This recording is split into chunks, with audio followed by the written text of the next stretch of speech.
এই নে খাবার খেয়ে নে, নাটক কম কর, এতটাও মারি নেই তোরে আমি। মায়েদের জন্য এত কিছুর পরও এখনো উঠতাছে না, সম্ভব হচ্ছে জীবন ওরে কয়ে দে, নাহলে কিন্তু ওরে আমি আরো মাইর দিমু। মা এখন ভাইয়ালে বুঝায় কোনো লাভ নাই। আসলে আমাদের কেন? কারণ ভাইয়া প্রত্যেকেরই বাড়িতে এরকমটাই হয়। উপলে গেছে গা। খুব পাক্কা কি একটা, তাই না? তুই আমার না তো উপরে কেমনে গেলি? উঠ আন থেকে, উঠ উঠ দেখেন উঠ। কি অবস্থা। তবে মায়েদের কি হওয়া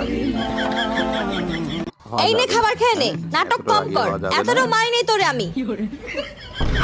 একটু বুঝিয়ে এখনো বললেই উঠতাছে মনে না, হয় জীবন ওরে কয়ে দে, নাহলে কিন্তু ওরে আমি তাই না? আরো মাইর দিমু। আপনাদের মা কি এখন মতামত? ভাইয়ালে বুঝায় কোনো লাভ নাই।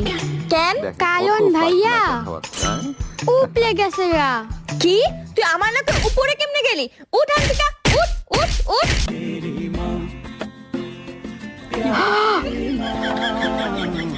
এই নে খাবার খেয়ে নে, নাটক কম কর, এতটাও মারি নেই তোরে আমি।